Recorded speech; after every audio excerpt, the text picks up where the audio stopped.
Hello everyone, this is Vita Bishnoi. Welcome back to my channel. ये मैं already oogenesis के बारे में आपको बता चुकी हूँ। ये जो वीडियो है इसमें मैं आपको फ्लो चार्ट बना के बताने वाली हूँ oogenesis क्या होता है, प्लस फीमेल लाइफ में कौन सी स्टेज में कौन सा फेज आएगा, that also we are going to discuss. So let's start with the flow chart. सबसे पहले आपको पता है the oocyte, so it is oogonia. oogonia is diploid. oogonia जो है, this is diploid and mitosis के through it forms primary oocyte. Primary oocyte क्योंकि mitosis के थ्रू है, इट इज इसीलिए ये भी डिप्लॉइड होगा. And this is the multiplication phase, और ये फर्स्ट फेज होता है. देन कम्स द नेक्स्ट, जो प्राइमरी oocyte है, primary oocyte will increase in size. Increased size of primary oocyte.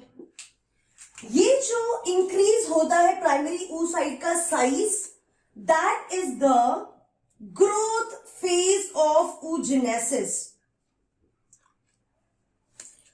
Primary oocyte will go for meiosis 1. And after meiosis 1, there will be secondary oocyte and first polar body. ये जो है, it is meiosis 1 and जो ये secondary oocyte है, again it will divide into ovum and second polar body, and this is meiosis 2. This is maturation phase. आपको पता है maturation phase में दो डिवीजन होगा, that is meiosis 1 and meiosis 2. ये जो ओव्यूल है, ये जो सेकेंडरी oocyte है, दिस इज द स्टेज. ये स्टेज पे ओव्यूलेशन होता है. जब जो oocyte होता है वो इस स्टेज पे आता है, तब वो ओवरी से बाहर आएगा. Just remember that. And meiosis 2 कब होगा? जब सेकेंडरी oocyte में स्पर्म एंटर होता है. स्पर्म एंट्री के बाद ट्रिगर होगा meiosis 2. उससे पहले meiosis 2 नहीं होता है. So just remember that this is the primary stage. Like जो oogenesis है उसके 3 फेजेस हैं. पहला मल्टीप्लीकेशन फेज, जैसे कि स्पर्मेटोजेनेसिस में होता है वैसे ही यहां पे होता है. फर्स्ट स्टेज जो होगा वो जो मल्टीप्लीकेशन फेज होता है उसमें सिर्फ माइटोसिस होता है और प्राइमरी oocyte बनेगा विच इज डिप्लॉइड. फिर ग्रोथ फेज आएगा, primary oocyte will increase in size, and then comes the maturation phase जिसमें दो डिवीजन होगा. M1 is reductional division. reductional division क्यों बोल रही हूं मैं? बिकॉज यहां पे जो 22N था, now secondary oocyte will have haploid set of chromosome. And meiosis 2 जो है ये भी माइटोसिस की तरह ही होगा, इसीलिए यहां पे भी सेम नंबर ऑफ क्रोमोसोम होंगे. तो अगर मैं ह्यूमन बीइंग की बात करती हूं तो this is 46 chromosome, 46, 23, 23, again 23 and 23. Now आपका क्वेश्चन क्या होना चाहिए कि इस 23 और इस 23 में डिफरेंस क्या है? सो डिफरेंस ये है, this 23 is having chromosome 23, but अगर मैं क्रोमैटिड्स की बात करूं, क्रोमैटिड्स विल बी 46. मतलब यहां पे जो क्रोमोसोम है इट इज लाइक दिस, ऐसे 23 क्रोमोसोम होंगे. But when I talk about this, here chromosome is 23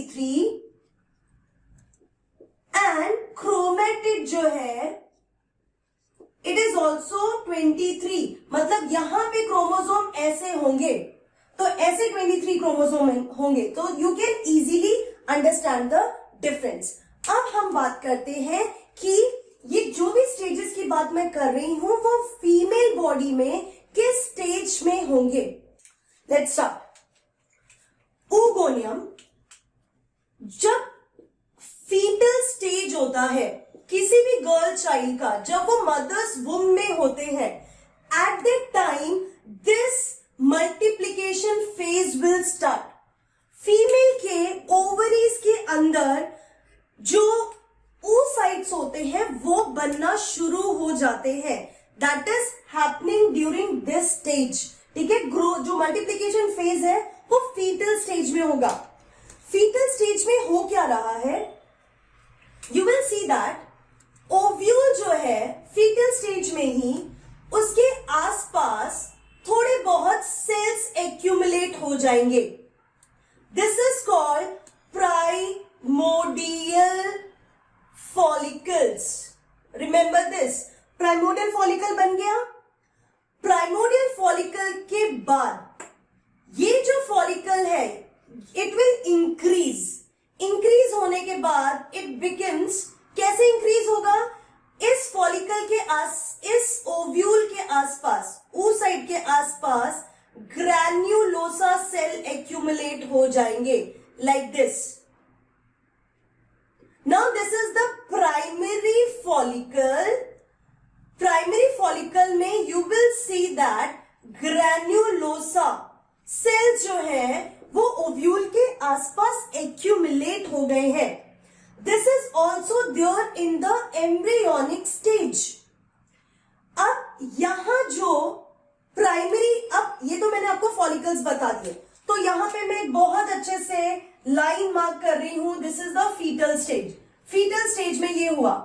अब फीटल स्टेज में क्या हुआ, फॉलिकल तक तो प्राइमरी फॉलिकल है, बट यहां जो अंदर oocyte है ना, oocyte ने क्या किया, प्राइमरी oocyte स्टेज में आए। प्राइमरी oocyte स्टेज में से दे हैव डन माइटोसिस, पहले इसने माइटोसिस किया एंड मियोसिस 1 भी स्टार्ट कर दिया। और मियोसिस 1 करने के बाद at meiosis prophase 1 the growth of the primary oocyte, मतलब आप समझ रहे हो यहां पे कहीं पे they have stopped there further division. So primary oocyte जो है वो मियोसिस 1 करके प्रोफेज 1 स्टेज में अपने आप को स्टॉप कर देते हैं, अपने फर्दर डेवलपमेंट को। अब बर्थ हुआ। बर्थ के टाइम पे let me write it, this is the foetal stage. अब आफ्टर बर्थ में भी what you will observe that there is no changes in the, there will be no changes, primary oocyte का primary oocyte ही रहेगा, primary follicles ही रहेंगे। there will be no changes in the follicle. So at the time of birth, this is the primary follicle and primary oocyte. So ये कब हो रहा है, this is happening just after birth के time पे जो भी फीमेल होती है उसके पास 2 मिलियन जितने फॉलिकल्स, प्राइमरी फॉलिकल्स उनके ओवरी में होते हैं। There will be no change, birth के टाइम पे कोई चेंजेस नहीं आते।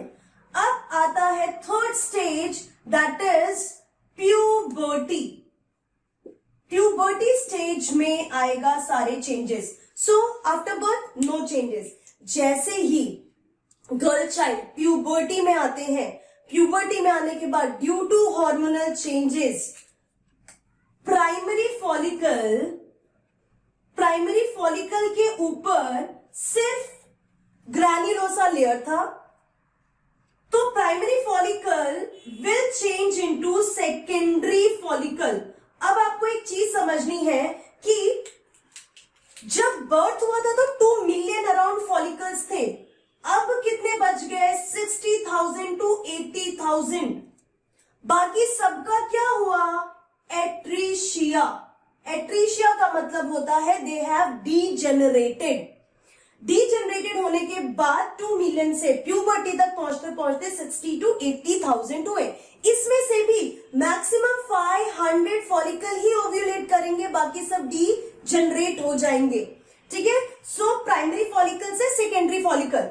तो ये जो होता है every month after puberty only one primary follicle will go for the further division, further maturation, further development। तो ये जो मैचुरेशन फेज है वो प्यूबर्टी में आता है। सो हर स्टेज, तो आपको पता चला कि ग्रोथ और ये जो मैचुरेशन फेज है वो स्टार्ट कब हो रहा है? It is in puberty stage. तो इसमें क्या हुआ, जो प्राइमरी फॉलिकल है every month only one primary follicle will start developing। बाकी फॉलिकल्स में कोई चेंजेस नहीं आएगा, only one follicle will go for this kind of change. तो प्राइमरी फॉलिकल और सेकेंडरी फॉलिकल में डिफरेंस क्या होता है? प्राइमरी फॉलिकल में आपने देखा that there is granulosa layer. ठीक है, इस तरीके से ग्रैन्युलोसा लेयर होता है। सेकेंडरी फॉलिकल में क्या होगा कि ये जो ग्रैन्युलोसा लेयर है, ग्रैन्युलोसा लेयर के ऊपर और लेयर्स एक्यूमुलेट होने लगते हैं और लेयर्स बनने लगते हैं। So now you will call these layers theca interna and theca externa, like this.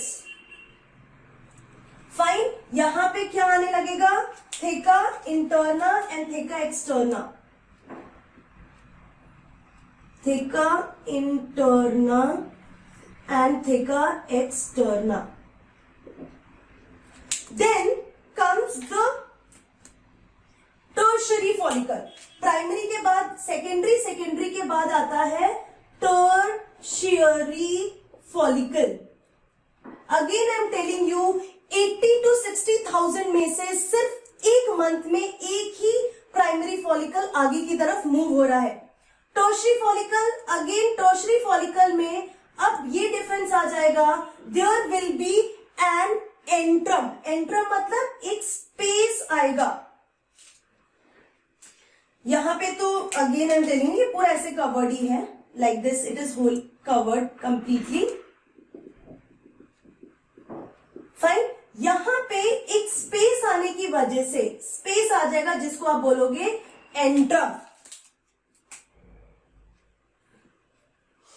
ये हो गया, एंड आपने क्या देखा यहां पे, ये वाला स्पेस जो है वो हो गया antrum, fluid filled space, that is antrum. Fine, यहां पे स्पेस तो हम टर्शियरी फॉलिकल कहेंगे।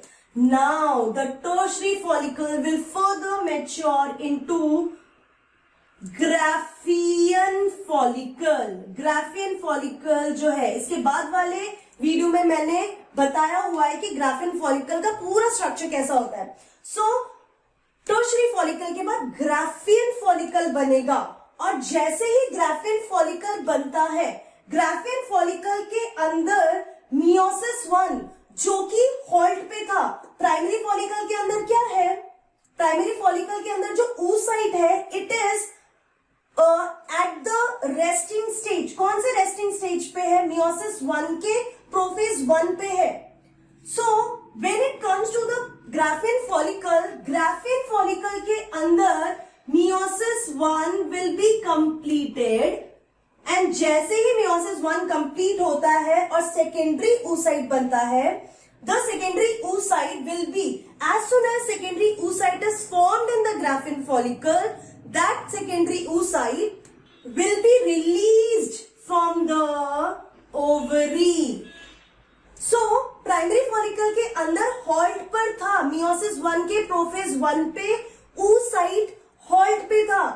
Every month that one primary oocyte will go for completion of meiosis 1 when it comes into the graphene follicle। जैसे ही ग्राफिन फॉलिकल बनता है, उसके अंदर मियोसिस 1 कंप्लीट हो जाता है, और मियोसिस 1 कंप्लीट होते ही सेकेंडरी oocyte बनता है, और the moment secondary oocyte will form, it will be released, ovulation होगा, सेकेंडरी oocyte ओवरी के बाहर निकल जाता है। So this is what happens in oogenesis।